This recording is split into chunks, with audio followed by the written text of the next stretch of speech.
මේ ඉන්ටියුෂන් බුක් එකක් කියලා කිව්වහම එතන තියෙන ඩිෆරන්ට් එක කියවනකොට සමහර වෙලාවට අපිට ඒක ෆැමිලිය නැති හින්දා මිනිස්සු හාස්‍යයට ලක් කරපු වෙලාවල් තියෙනවා. මිනිස්සු ඒක අවබෝධයෙන් ගන්න ඕන දෙයක් කිව්වහම ආගියු කරලා අපිට ආගියුමන්ට් බ්‍රේක් කරන්නත් බැරි වෙන අවස්ථාවල් තියෙනවා. නමුත් ඒක මෙහින්ද තමයි මේකේ මුල ඉඳන් අගට කියවන්න. එතකොට Tamanට අවබෝධය කියන එක එනවා. ඒ අවබෝධය අනිවාර්යයෙන්ම ඕන. ඇත්තටම අපි ඉස්සෙල්ලා කතා කරා මිනිසුන්ට රිච් වෙන මිනිසුන්ට ධනවත් වෙන්න පුළුවන් කාරණා තුනක් සම්බන්ධයෙන් ධනවත් වෙන්න පුළුවන්. සමහරවිට ගිහිල්ලා ස්විප් එකක් සූරනකොට ලක්ෂ 10ක් කෝටියක් මන් දන්නේ නැහැ. ඒ ස්විප් එකේ ප්‍රමාණය අනුව ධනවත් වෙන්න පුළුවන්.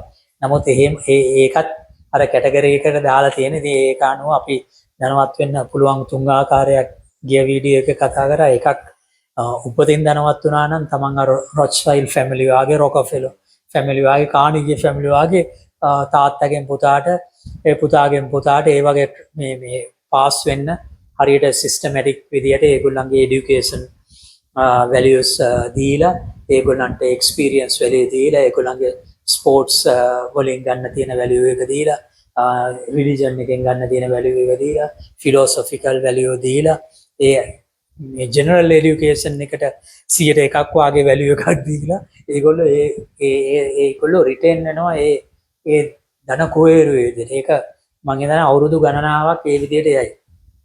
පරම්පරාවට ඒ විදිහට ඒගොල්ලන්ගේ ඥානය හරියට AI ටෙක්නොලොජි එක වාගේ එදා ඉඳන්ම තියෙනවා.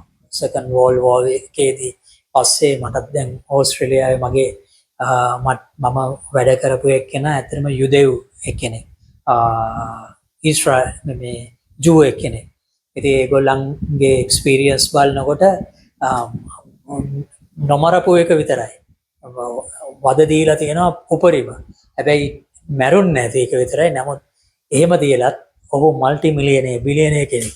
ඉතින් ඒ වගේ ඒගොල්ලන්ගේ අර ඒ වැලියුස් තිබ්බහම කවදාවත් කාටවත් ඒක කපලා අයින් කරන්න බෑ.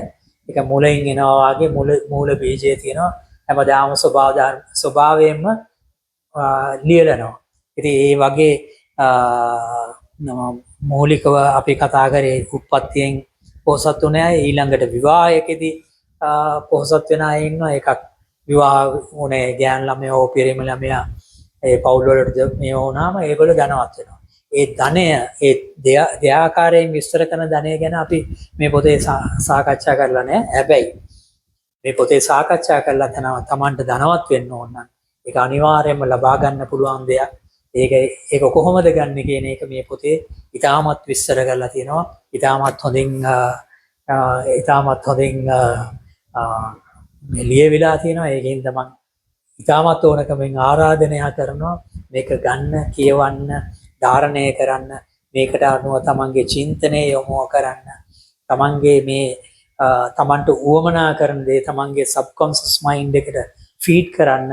අනිවාර්යයෙන්ම තමන්ගේ ප්‍රතිඵලය මේ ඔයා ඒ ඉමෝෂනලි තමන් ෆීඩ් කරන එකේ සිතුවිල්ල අනුවම තමයි.